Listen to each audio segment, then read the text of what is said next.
dentistry, and that's the objective that I'm going to do right now, is to impact you. But this is a view from the School of Dentistry of the University of São Paulo that was established in 1934 and has more than 500 undergraduate students per year. This is the main entrance of the special laboratory of lasers in dentistry, the lab where I work. The lab is from the Department of Restorative Dentistry, but I should consider this lab as a multidisciplinary center for research, teaching, and also clinics. The main entrance, the reception room. We have today some differences right now because of the pandemic, but all things concerning and all the things concerning COVID. But this is the reception room, our library, and our board of publications. We used to say that this board represents a little bit of competitiveness between our students. Everybody wants to have their paper in this board, but it's a good thing. Everyone would like to have this paper hanging there. We have the 4 dental office for in vivo and in vitro research for patients, our classroom where we have the workshop and we have some international programs. We used to receive students and dentists from all over the world to train about lasers in dentistry. Our biosafety procedures concerning the use of lasers. And we have more than 30, more than 50 low power lasers. We used to do photobiomodulation, and I saw that in 3 weeks we will have another seminar that will be very interesting with Dr. Lan Tran, and she's going to talk a little bit more about low power lasers and photobiomodulation. We have also the high power lasers, and we have more than 15 equipments with all the wavelengths. But I used to say that one important thing is our philosophy, because we have to know all the areas of dentistry, all the areas, and laser is going to be like something extra, something that is being together with dentistry. We have to know the research protocol. We have to analyze the correct irradiation parameters. And we have to have scientific basis in all the clinical actions we are doing. And one word that I like most is commitment. So we used to ask for our volunteers, dentists, students, that we have to be very committed to what we are doing right now. So I used to say that Lelo is a combination of teaching, research, and clinics. But I should tell you that since September last year, 2020, I asked it to be a part-time professor, and I opened a clinic in São Paulo. The name is São Paulo Dental Studio, and this clinic comprehends the dental clinics, space for co-working. So dentists from all over Brazil used to come and have their patients with us. And we also have a school, a training center. This was part of a significant change in my career, in my daily routine, but I'm very happy to be in the clinics. So today I will talk about prevention. And as I told you, this topic is one of my favorite. In the last year, I have been talking about this, but as a professor from the restorative dentistry department, people used to ask me to talk about laminates, to talk about porcelain, composites, and of course I like them. But we are living in an area where dentistry has gained more power, visibility, and we should talk more about prevention with our colleagues, our patients, and our family too. Talking about prevention for me is to talk about health and also the promotion of oral health. The moment right now is of transformation. We know that we are uh, right now in a moment that all the world changed a lot. This, in fact, has been happening even before the pandemic. We are rethinking a lot of things, including less is more. This is a famous phrase by a famous German architect, Ludwig van der Hu, and that means by doing less, we can achieve results as good as we are doing a lot. And from this architectural point of view in life, also, we can extrapolate to dentistry and even more to prevention performed in dentistry. Perhaps some time ago, preventive procedures were not a concern. But right now, and we were thinking and we were doing a lot of science and research to combat a virus that was threatening the world. So today, with the increase also in the longevity and life expectancy of patients, advances in oral disease not related to microorganisms, such as wear, premature oral aging, lifestyle changes, advances in restorative dentistry, in all materials, everything changed. So this makes us think about how we will keep or preserve this our teeth and the teeth of our patients longer in the oral cavity. The question is how will we raise the banner of prevention, showing the benefits in tissue preservation, in early detection of carious and non-carious lesions, the preventive maintenance of restorations, direct or indirect restorations, and the control of caries and non-carious diseases. We are currently observing an inversion of values and importance in procedures, maybe. We are, we are talking more about procedures, restorative procedures, than prevention. And sometimes we have to talk and to stop and talk more about prevention. People used to say, doing preventive measures in my dental office is not a cost effective. I don't earn money doing prevention. But I should tell you that is the opposite. Prevention is the basis of everything. So, prevention is more, in addition, also to identify the risks of your patient, making room for listening to the patient, understanding the routine, expectations, anxieties, desires. We should individualize. We should communicate to patient, explain, prescribe oral hygiene products, motivate our patient to have oral health that will affect their overall health. Are we going to review these concepts? Are we going to think in an inter and multi-professional way? It's past time.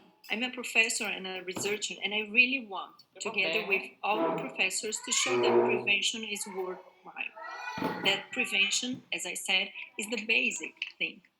I used to say that lasers are a big concept in dentistry, but I have to say to you that prevention is also a big concept, because if we're doing prevention in our dental offices, probably we will decrease the number of restorations we are doing, but we have more health, we have more patients that will be happier with us.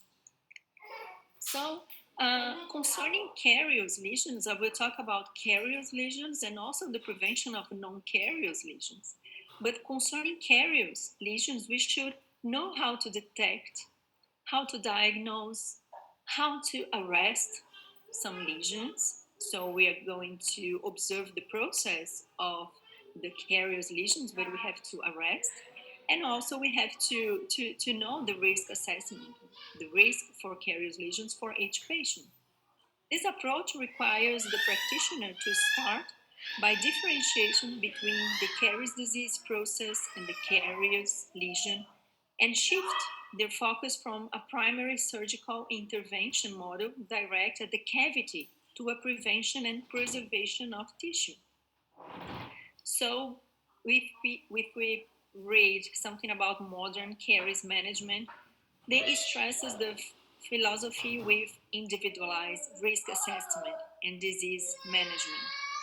If we are talking with the patient, we can observe the patient, it will be easy to know and to make the risk assessment. And as I told you, we will decrease the number of restorative procedures, but if we have to make any intervention, it's going to be less invasive. So that's what we call right now the minimally invasive dentistry. This is a very this paper I'm showing you. It's a very nice paper. It's a systematic review. It's a systematic review. It's going to have a lot of papers from concerning the subject, and they are talking about non-restorative treatments for caries right now. So we are doing a lot of non-restorative things. So prevention in caries lesions, it's more than we know that we have to brush the teeth twice a day with a fluoride toothpaste, and that fluoride is a very important issue that we should talk. Fluoride has the main advantage of uh, uh, uh, has an impact in caries lesions. That we should clean our teeth daily with, we have to floss, we have to have this nutritious and balanced meals and limit snacking, to visit your dentist regularly for cleanings and oral examinations. We are doing that. We should do that with all the patients. But I would like to call your attention about not even with carious lesions, but also with the non-carious cervical lesions. And here I'll show you a professor, a friend of mine. His name is Paulo Vinicius, and he has a book, very nice book. And he's calling attention about tooth wear, about erosive tooth wear. But the non-carious cervical lesions is a topic, it's a hot topic right now for us to talk a little bit. His book is very interesting and I recommend. But what are the non-carrier cervical lesions? Academically, we can divide the non-carrier cervical lesions into erosion, abrasion, abstraction lesions. However, this division makes dental surgeons confused with different characteristics and similarities of the lesions. So today we're talking more about the mechanism, regardless of the terminology that we learn. But we are going to talk about mechanism of tension, friction, and erosion. In general, non-carrier cervical lesions are aware. Uh, it's a tooth wear not related to tooth decay. We do not have any microorganisms related to non-carrier cervical lesions. We have a multifactorial factorial origin, and we need to know this to know not only this definition but the etiological factors involved. And I'll talk a little bit about this, so we can determine an effective treatment protocol. And the results are a result of the process. But I will begin with this example. What do these people have in common? I'll show you Eduardo. Eduardo is 70 years old. He's a businessman. He told me he has a high consumption of acidic foods and little sports practice. And then Barbara, she's my undergrad student, 24 years old, undergraduate, semi professional athlete. Oh, I know, Barbara, that when we were in the university with classes in the university, I used to see her every day during lunchtime playing some sport, doing basketball or volleyball. She was doing because she's in the team of the school and with all the competitions, the sport competitions. She's a former user of orthodontic appliance, but now she's going to do a new orthodontic treatment. But let's see their mouth. So let's open their mouth. So Eduardo is like this with 70 years old, and Barbara is like that. But Barbara, she looked for me because she has pain. She has dentin hypersensitivity. We can see that. We can see the non-carrier cervical lesions and a little bit about gingival recession together. But she was telling me that she cannot drink anything cold. She cannot eat sometimes a chocolate or even the air conditioner. She's very worried, and she's very young, and she's very worried about this. And her quality of life decreased. But Eduardo, he's fine. He was with his wife in a dental treatment. And I told him, "Are you with pain? Do you have any dental hypersensitivity?" "No, I don't." But what we are doing, what we are seeing now, is that Barbara, with 24 years old, she can be like Eduardo in a few moments, in a few years, not when she's going to be 70 years old. And that's the reason why we are calling attention. That's why Professor Paulo Vinicius, the author of that important book, is telling you that we have so many people right now that are suffering with dental hypersensitivity. And after the pandemic, we have been seeing a lot of patients suffering with dental hypersensitivity and also with the non-carrier cervical lesions. So our main objective right now is not to also to look for the non-carriers, the carriers lesions, and to advise the patient about all the things we have learned in the school, but also with toothwear.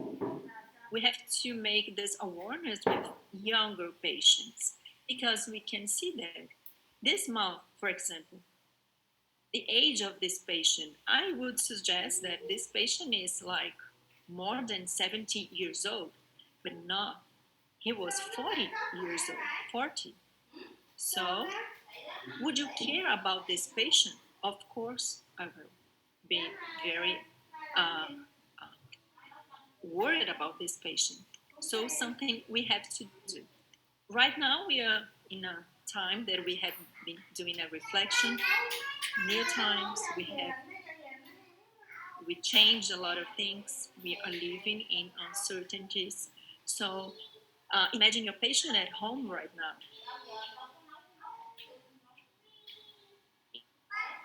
Is he suffering, going back to work? If we are going to have another lockdown or not? This patient had gastric reflux, esophageal reflux. So before pandemic and right now, after pandemia, it's not after, but during, all the problems are bigger. So we have to know that we have to think positively. We have to communicate with the patient. We have to make all the advices to the patient. We have to change something. We have to make our attitudes. We have to make a balance. So balance right now is a very nice word. So I'll show you this article that Brazilian journalist wrote. It's in Portuguese, sorry for that. But the title is A Generation with Dental Hypersensitivity, and it was written by me, Professor Paulo, and also Professor Renato Mioto Paulo, who is in Salt Lake City right now. So it's a new perspective of treatment that catches the eyes of the new lifestyle of the modern people. And the journalist was very happy because he made this awareness to the patient. And it was a magazine for patients in an office, in a great dental office. And he said, something is occurring right now, something we should do right now, because we know that we have to make another eye for this patient. Okay, we know that dentistry, as a constantly evolving science, has been seeing great changes in recent years, not only in the development of restorative techniques, procedures, but also in the prevention and progression of diseases that will affect the oral cavity.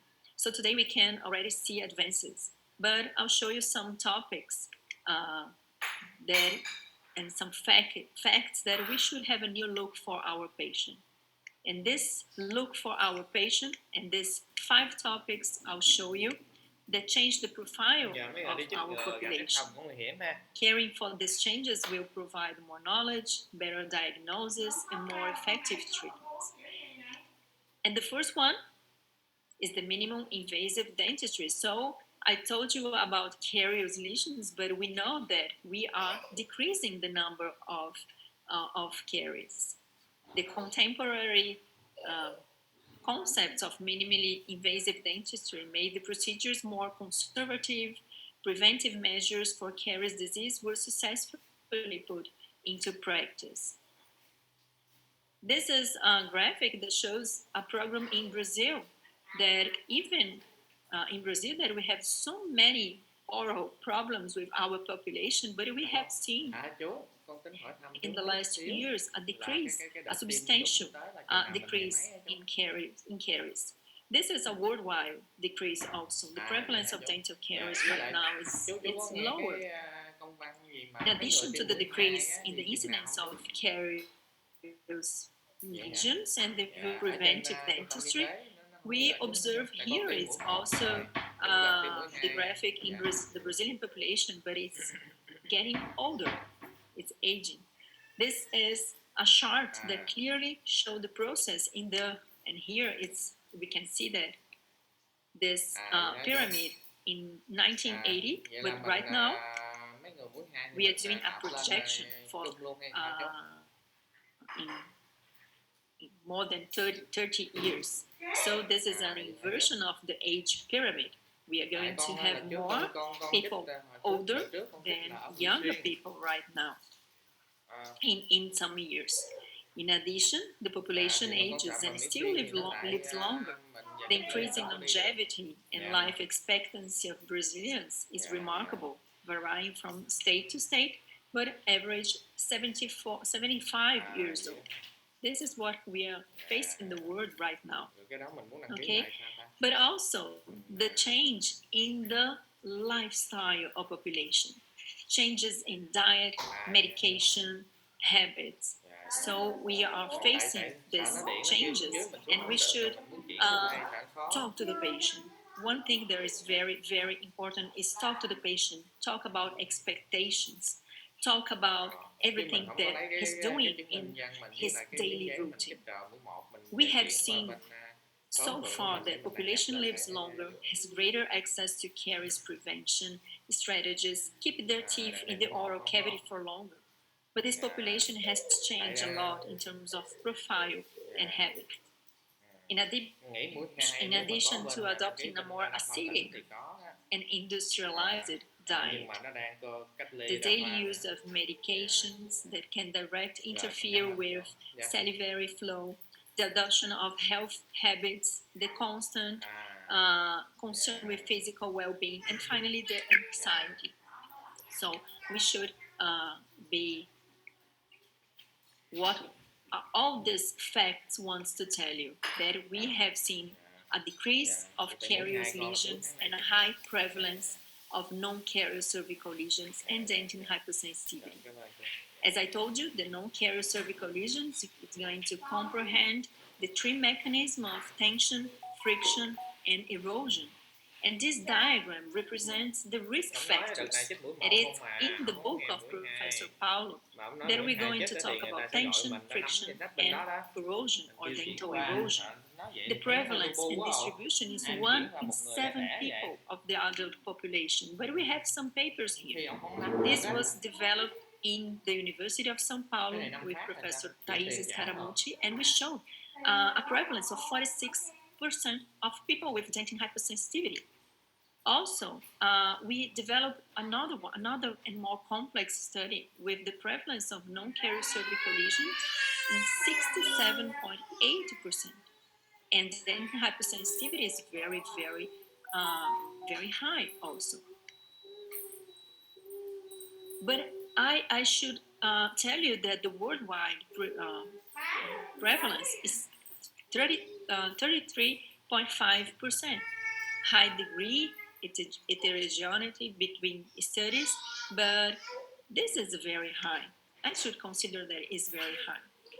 This is a paper from Professor Paulo team that show also all data about the high prevalence of dental hypersensitivity. But one thing I like most of this paper is the clinical significance that increasing distribution of non-carious cervical lesions, dental hypersensitivity, and gingival recession is closely associated with people's lifestyle. Thus, it is important that clinicians recognize the etiological factors and their most relevant associations to prevent and control such changes in order to improve the quality of life in the population. This is very nice phrase. This is very nice to talk about right now.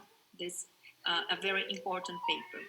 And this last one shows that the prevalence of dental hypersensitivity in a sample that he was talking about children. Almost 1 in 5 adolescents have dental hypersensitivity. So it's going to be very important for us to talk with children and adolescents also. So it's very important issue. From all this data, we can see the number of cases of non-carrier cervical lesions and dental hypersensitivity is increasing a lot every year. And much needs to be done. A lot of things can be done to control this condition. A first conclusion that the most pronounced dental wear observed today and increasingly early tends to have pathological issues, and the dental so the clinicians must know all the characteristics of the pathological process. Why this lesion is right now. We have to make the diagnosis, which will enable Russian and also to establish a treatment when necessary. But talking very shortly about dental erosion, we know that phase and loss of glow. So we have a continuous dissolution and exposure of dental tubules that will give us the dental hypersensitivity. We have the dental abrasion and the mechanism of friction. We know that inadequate brushing, this mechanical wear is very important, but our studies show that brushing factor alone does not promote wear on enamel and also does not have an impact in the loss of dentin structure, and it goes together with the literature. So dental brushing is not the main problem, but it's also together with an acidic diet, a very aggressive things to do in your the teeth. Okay, so we have a lot of papers concerning the whole of desensitizing dental creams and toothpastes. We have so many papers showing the performance of these toothpastes. And we have here also the abfraction and the mechanism of tension. There is very related to occlusal instability with parafunctional things. The literature is a little bit polemic, but we do not have anything close together that said no, abfraction is the geological factor is the paranormal function we have. But in the clinics, we can see that if we have right now more stressed people, we will have a lot of non-carriers cervical lesions. And then we have this direct correlation between non-carriers, like Barbara was said, oh, I have a non-carrier cervical lesion right now. She was complaining about pain. And we have a close definition, very nice definition about dental hypersensitivity. Để chuột hỏi bên phòng y tế. That is the characterization of a brief and acute would make correction here that also the thin enamel will also be responsible to the typical thermal, tactile, osmotic, chemical stimuli that which cannot be attributed to any other form of dental defect or disease. And surely it will decrease the quality of life of your patient. And these are 2 studies from Brazilian groups that show that Brazilians suffer a lot and the quality of life is decreased with dental hypersensitivity. Okay, but how to know the etiological factors? We have to know this condition. We have to diagnose. We have to draw a treatment plan. We have to make all the photographs, maybe the study models to know the progression of the disease. Yes, it is a disease right now. So we have to know that it's a disease because a lot of people a lot of people is suffering from dental hypersensitivity right now. We have to identify risk factors. And how can we do this diagnosis? We have to talk with the patient. We have to talk with them. We have to waste, I don't like this word, but we have to waste a little bit of time before doing a treatment if it's necessary. But we should talk to the patient. We should make this diagnostic steps. We are going to talk with the patient and know about his lifestyle. We will make this differential diagnosis to see if it's really dentin hypersensitivity or it's not a carious lesion or anything else. We have to make extra oral examination and then intraoral examination. We have to observe the occlusal aspects of the patient to know the profile analysis and salivary parameters. Maybe he's doing an oncologic treatment and doing radiotherapy. We know that the salivary gland will suffer. So we should know that. We should know all the medicaments he's taking every day. Maybe the salivary flow will also be interfered. We should know the profile of his diet. Oh, I should know what my patient is eating? Yes, I should know. Can we change something? No, it's not our uh, duty to make any changes in his diet. But if he's eating a lot of acidic things, we can do something to prevent the disease. We should tell him to do something that I'll show you to prevent the non-carrier cervical lesions, for example. We can analyze the process of the hygiene. We should ask him to bring his toothpaste and his brush to the office and know how he's doing this. As I told you, the hygiene process is not such a big problem, but we can advise him to make something less dangerous for his teeth. And we should also do the hypersensitivity test. Okay? And then we can make the risk of our patient. If is your patient included in a risk group for dental hypersensitivity and non-carrier cervical lesions? What are the risk groups? The orthodontic patients, the patients with parafunctional habits, athletes, patients with gastric diseases and also eating disorders, people, patients that abuse of drugs or illegal substances, and even the ones that take medicine every day. So, after knowing your patient, after screening your patient, and I should consider that the first visit of the patient in my clinics, I will waste more than an hour sometimes talking to him. It's a 1 hour talking, and sometimes we have an easy conversation with the patient, and sometimes we have to have more time to screen the patient. And after that, I'm ready to talk about prevention with him.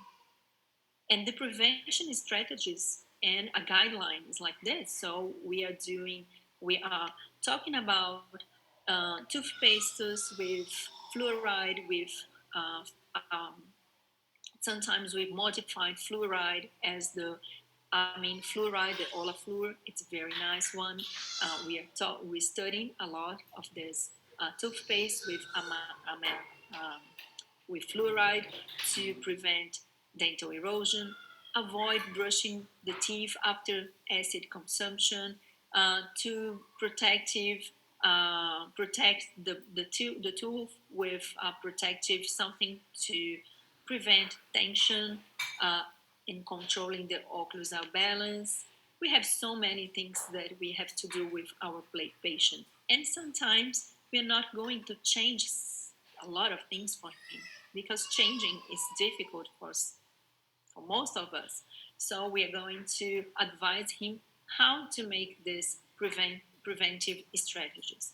And sometimes we need to treat the patient because he's with pain. Sometimes he will need desensitization, sometimes he will need restoration, and sometimes he will need periodontal surgery because he has a gingival recession. But um, how can I know if I'm going to desensitize, restore, or make any surgery with the patient? It depends on how they lost the tissue. So if we have more than 1 millimeter or Hả? more than two Trung tâm là của thành millimeters phố sức without gingival recession, for example, we are doing the có restoration bác of sĩ the Phương tooth. nè. If we need to cover Bác sĩ Phương um, mà không có nói chuyện gì không vậy. something, we are going to make a surgery because if we have Vậy hả? gingival recession.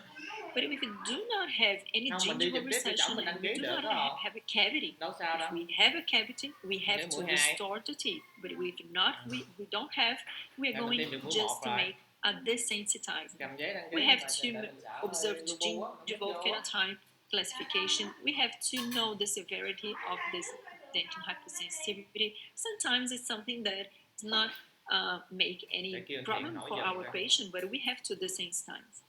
We have to know the depth of the non-carrier cervical lesions. But I will talk a little bit about the strategies for dentin desensitizing, for dentin hypersensitivity. And for more than 5 years, I used to work just with neural desensitizing agents, with oxalates, with nitrate, potassium nitrate, and also the low power laser. But after I studied, we made more than 10 years ago at the special laboratory of lasers, we started to do a combination between neuro and obliteration strategies. So we had uh, better results. From them, I should show you some papers from my team that studies the dentin desensitizing agents on tubal occlusion, erosive wear. But we have been talking a lot about Nghe nói liên hệ trung lasers, tâm which trạm are y tế innovative, phường. conservative, reproducible, and effective alternative to the treatment. And in 3 weeks, you will have Dr. Lantran talking about photobiomodulation, and I think it's gonna be very, very nice. But talking about lasers, we are talking about low power lasers and high power lasers. It's not the topic for today, but just to let you know when we are going to talk about dentin desensitizing strategies, the low power lasers, the photobiomodulation, we do not have any thermal effects. We are going to have analgesia, tissue biomodulation, and it will support all the conventional procedures we have in dentistry. On the other hand, high power lasers has a photothermal effect with temperature rise. So it's going too fast. Cutting soft tissue, remove bone tissue, hard and decayed dental tissue. So it's going to use the heat. We had so many wavelengths.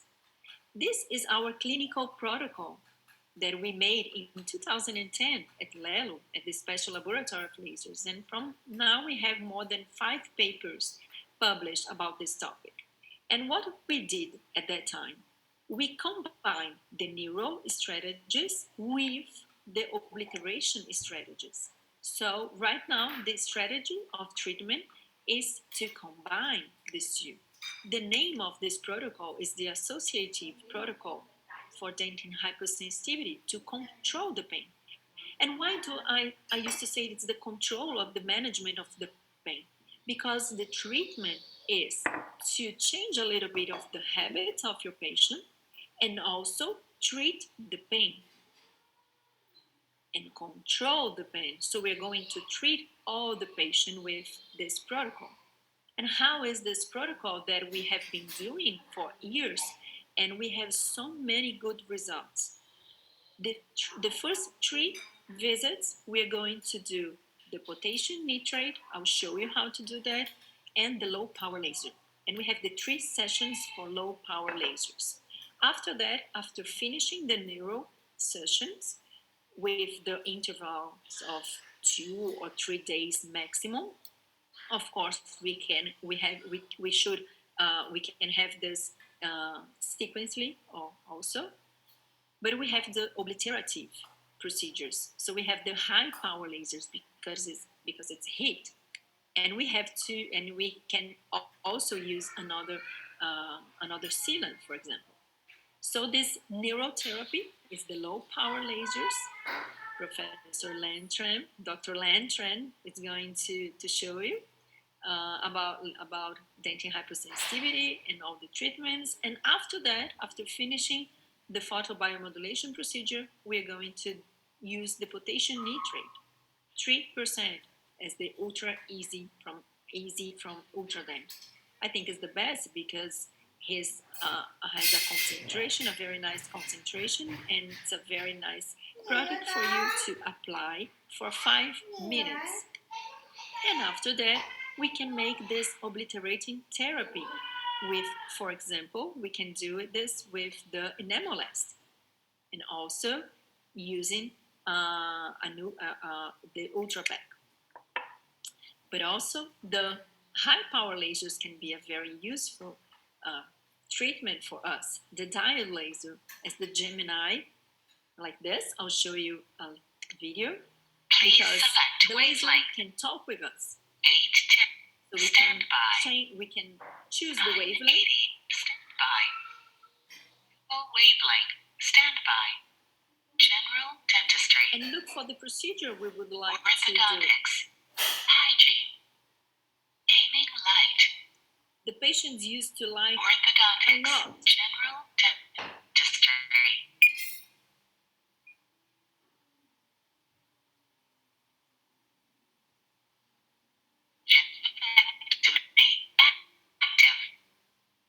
The aiming light also is very nice. This is a very nice diode laser. I have the diode. The absorption with the tissue is water, melanin, hemoglobin. And this laser cut, coagulate, cauterize, biostimulate, and reduce microorganisms because of the heat. And also for dentin hypersensitivity, we can do the melting process of the dentin. And we know that it's for a longer period, we will have this result, decreasing the pain.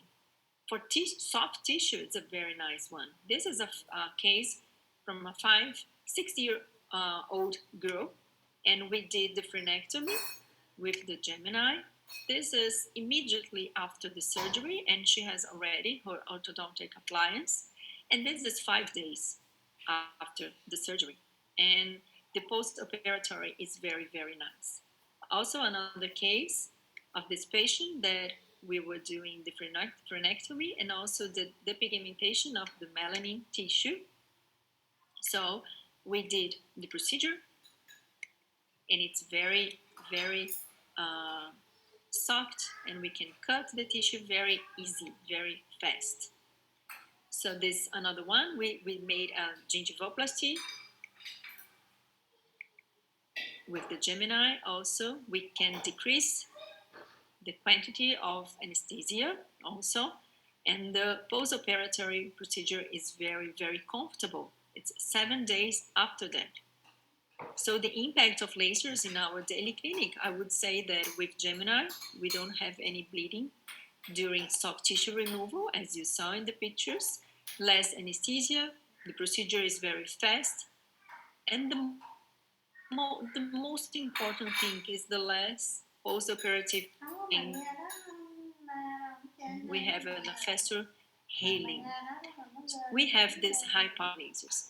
Also, for the prevention of non-carrier cervical, prevention of the non-carrier cervical lesions, we can have this high power lasers for that to stop the progression of tissue loss. We have so many papers that was already published with positive results for the urban laser writing, and right now with the diode lasers as well.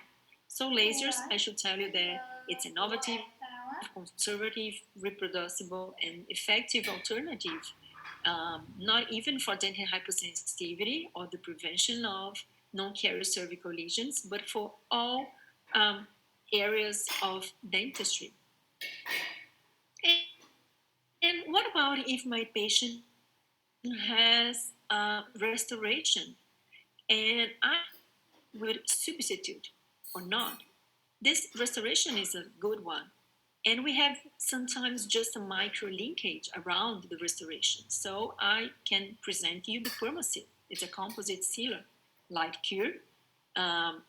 It's a resin without an unfilled resin with low viscosity, that will seal all the irregularities of the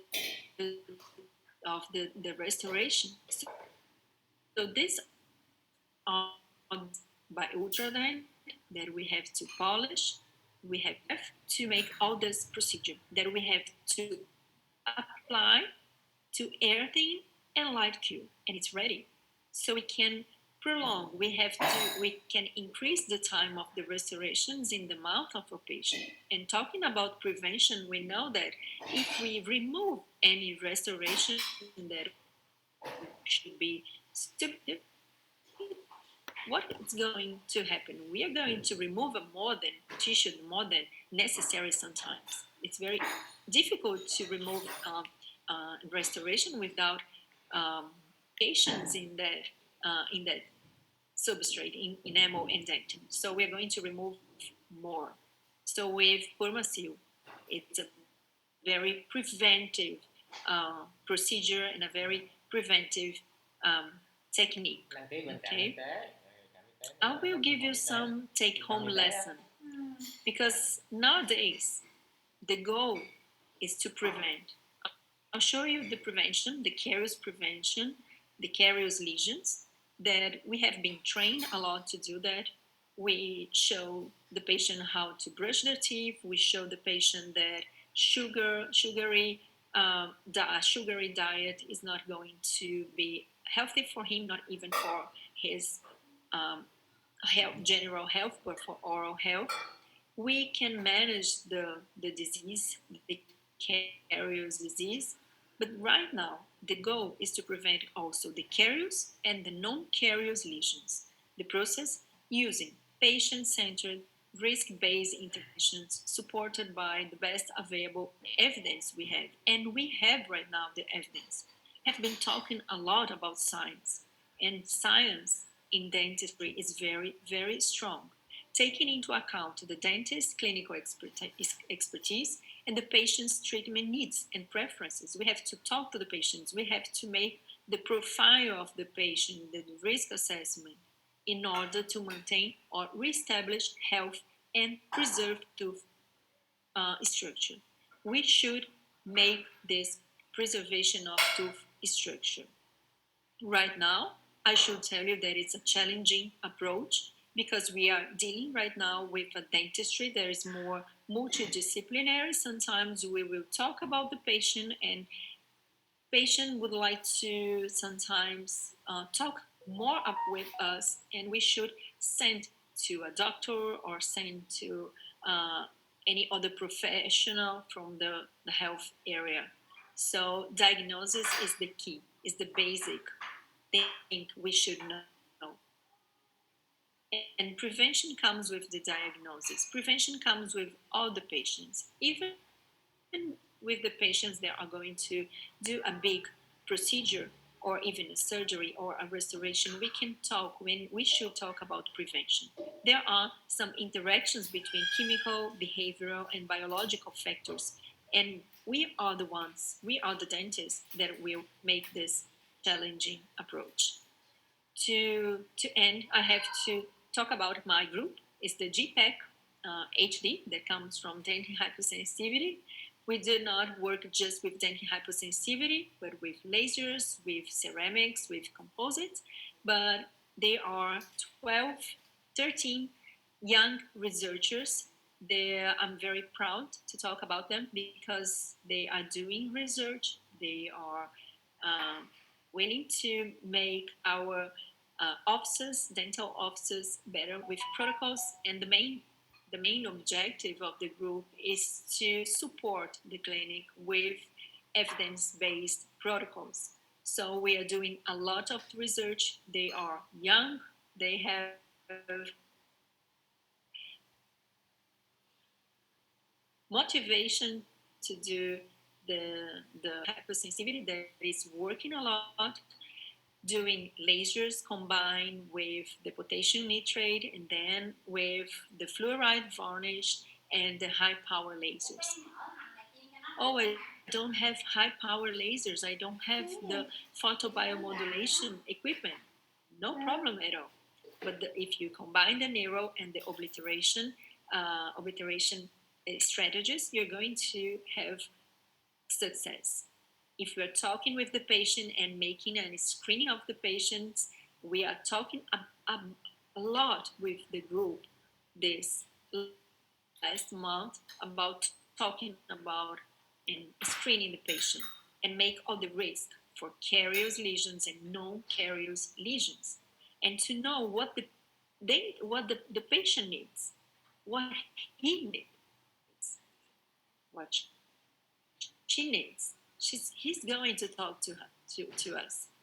I would like to thank once again Ultradent for this nice opportunity. It's so many things I would like to say.